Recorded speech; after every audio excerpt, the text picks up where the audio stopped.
தந்தை மகன் தூய ஆவியின் பெயராலே ஆமேன். மூவொரு கடவுளுடைய அருளும் ஆசீரும் பாதுகாப்பும் வழி நடத்துதலும் உங்களோடு இருப்பதாக. பொதுக்காலம் 25வது வாரம் செவ்வாய்க்கிழமை. இயேசுவில் என் அன்பு சொந்தங்களே, இரக்கத்தை வாரி வாரி வழங்கி தன் அருளால் நிறைக்கின்ற ஆண்டவர் இந்த நாளிலும் கூட உங்களுக்கு துணையாக இருப்பாராக. ஆண்டவரை நம்பி அவரோடு இணைந்து வாழ்ந்திருக்கிற நீங்கள் வாய்க்கால் ஓரத்தில் நடப்பட்ட மரம் போல செழித்து வளர்வீர்களாக, வளமை காண்பீர்களாக, கனி கொடுத்து மகிழ்ந்திருப்பீர்களாக. அத்தகைய அருள்வரங்களை புனித அந்தோனியாருடைய பரிந்துரையின் வழியாக இறைவன் உங்களுக்கு கொடுக்க உங்களை வாழ்த்துகிறேன், உங்களுக்காக ஜெபிக்கின்றேன். இந்த நாளிலே திருமண நாளையோ பிறந்த நாட்களையோ திருப்புரி நாட்களை நினைவு கூறுகின்ற ஒவ்வொருவரையும் இயேசுவின் அற்புதமான அன்பின் நாமத்திலே வாழ்த்துகின்றேன். அன்பு சொந்தங்களே, எருசலேம் ஆலயம் மீண்டும் பொலிவு பெறுகின்றது. சிதைக்கப்பட்ட ஆலயம் மீண்டும் கட்டி எழுப்பப்படுகின்றது. எஸ்ரா தலைமையிலே யூத குருக்களும் லேவியர்களும் தலைவர்களும் ஒன்றிணைந்து அந்த ஆலயத்தினுடைய அர்ப்பண விழாவை கொண்டாட ஆரம்பிக்கின்றார்கள். தாரியுஸை கடவுள் ஒரு ஒப்பற்ற கருவியாக பயன்படுத்துகின்றார். எப்படி இந்த எருசலேம் ஆலயம் சிதைவுற்றது என்று சொல்லி பார்க்கின்ற பொழுது 2 குறிப்பேடு இறுதி அதிகாரத்தில் சொல்லப்பட்டிருக்கிறது. எருசலேம் நகரமும் எருசலேம் ஆலயம் சிதைக்கப்பட்டதை பற்றி. இஸ்ரேல் மக்களும் குருக்களும் தலைவர்களும் கடவுளுக்கு எதிராக செயல்படுபவர்களாக மாறினார்கள். வேற்று தெய்வங்களையும் மற்ற மக்களுடைய தெய்வங்களையும் வழிபாடுகளையும் பழக்கங்களையும் தன்னிலை வைத்துக்கொண்டு எருசலேம் ஆலயத்தையும் எருசலேமையும் தீட்டுப்படுத்த ஆரம்பித்தார்கள். கடவுளுக்கு எதிராக செயல்பட ஆரம்பித்தார்கள். கோபம் கொண்ட கடவுள் கல்தேரவளுக்கு எதிராக எழுப்புகின்றார். அவர்கள் எருசலேம் ஆலயத்தை, எருசலேம் நகரை, எருசலேமின் சுற்றுச்சுவர்களை, அரண்களை அனைத்தையும் தகர்த்தெறிந்துவிட்டு எல்லாவற்றையும் தீக்கிரையாக்கி மக்களை கொலை செய்கிறார்கள். மிஞ்சி இருப்பவர்களை பாபிலோனுக்கு அடிமைகளாக கொண்டு செல்லுகின்றார்கள்.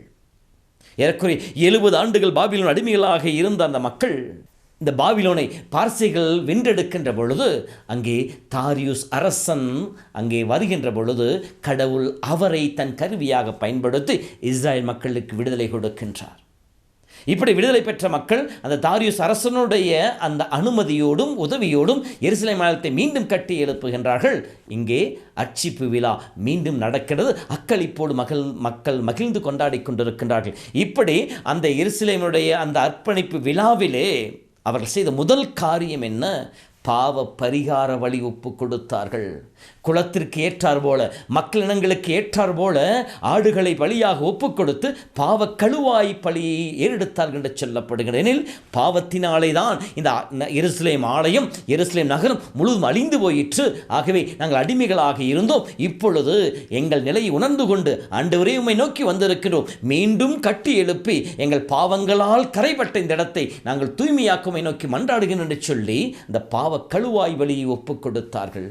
குருக்களும் லேவியர்களும் கூட தங்களை தூய்மையாக்கிக் கொண்டு அந்த வழியிலே தங்களை இணைத்துக் கொண்டார்கள் என்று சொல்லப்படுகின்றது.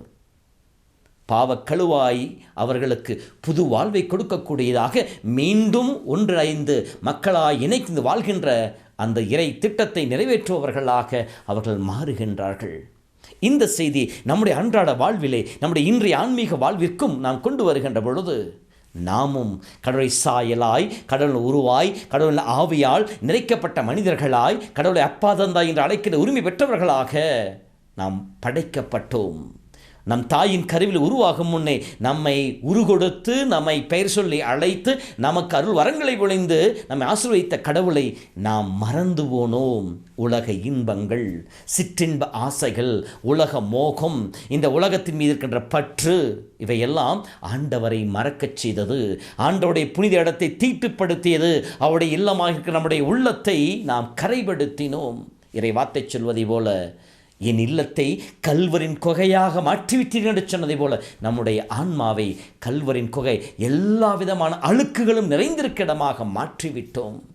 இயேசு தன் இரத்தத்தை நமக்காக பலியாக ஒப்பு கொடுத்து நம்மை தூய்மையாக்கினார். 1 யோவான் 1:7 படிப்பதை போல இயேசுவின் ரத்தம் எல்லா பாவங்களையும் கழுவி தூய்மையாக்குகின்றது. எவரொரு தன் பாவங்களை ஏற்று அறிக்கையிடுகின்றாரோ அவருடைய பாவங்களும் அதனால் வருகின்ற தடைகள் சாபங்கள் அனைத்தையும் கடவுள் நீக்கி போடுகின்ற வார்த்தைக்கு ஏற்றார் போல இன்று இயேசு நம் ஒவ்வொருவருக்கும் அழைப்பை கொடுக்கின்றார். நம்முடைய பாவங்களில் நாம் கழுவி தூய்மையாக்க, நம் அருட்சாதனத்தை அகமகிழ்வோடு தேடி வந்து, முழு உள்ளத்தோடு தேடி வந்து நம் உள்ளத்தை தூய்மையாக்கி மீண்டும் நம்முடைய இதயத்தை, நம்முடைய ஆன்மாவை கடவுள் தங்கி வசிக்கின்ற ஆலயமாய் மாற்றுகின்ற பொழுது, இறைவனுக்கு ஏற்ற இல்லமாய் நம்முடைய உள்ளத்தை மாற்றுகின்ற பொழுது நம்முடைய ஆலயமும் இறைபுகழ் பாடுவதற்கு, இறைவனை மகிமைப்படுத்துவதற்கு ஏற்ற இடமாய் மாறி போகின்றது. அப்படி நம்முடைய இதயத்தை மாற்றுகின்ற பொழுது இறை திட்டத்திற்கு, இறை வார்த்தைக்கு செவிமடுத்து நம் உள்ளத்தை தூய்மையாக்குகின்ற பொழுது கடவுளுடைய உறவிலே நிலைத்திருக்கின்றோம் என்று சொல்லி இன்றைய நற்செய்தி வாசகம் நமக்கு சொல்லி காட்டுகின்றது. அன்பு சொந்தங்களே, நம்முடைய வாழ்வை சிந்தித்து பார்ப்போம். நம்முடைய ஆழ்மன பயணத்தின் வழியாக நம்முடைய ஆன்மாவை சிதைத்து கொண்டிருக்கின்ற, இதனுடைய இல்லமாக இருக்கிற நம்முடைய ஆன்மாவை சிதைத்து கொண்டிருக்கின்ற பாவ காரியங்களை நாம் எண்ணி பார்ப்போம், அலசி பார்ப்போம். நம்முடைய பலவீனங்களாக இருக்கலாம், மனிதர்கள் மீது, பொருட்கள் மீது, இந்த உலகத்தின் மீது இருக்கிற பற்றுகளாக இருக்கலாம், அல்லது அதிக மோகமாக இருக்கலாம், ஆசைகளாக இருக்கலாம். எதுவாக இருந்தாலும் அதை நாம் அறிந்து கொண்டு அதை தூக்கி எறிய முற்படுவோம்.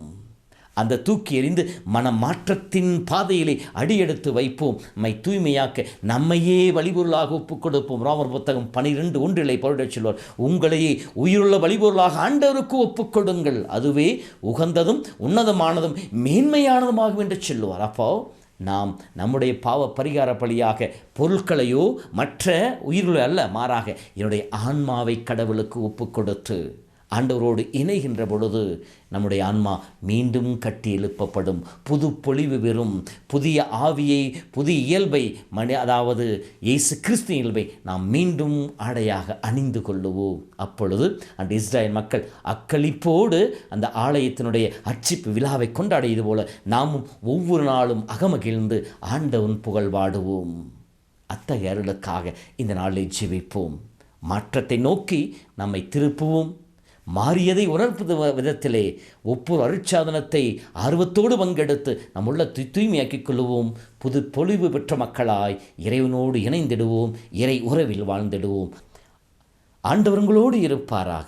எல்லாம் வல்ல இறைவன் தந்தை, மகன், தூய ஆவி உங்களை மேல் குடும்பத்தின் இந்த நாள் முழுதும் ஆசீர்வதித்து பாதுகாப்பாராக. ஆமேன்.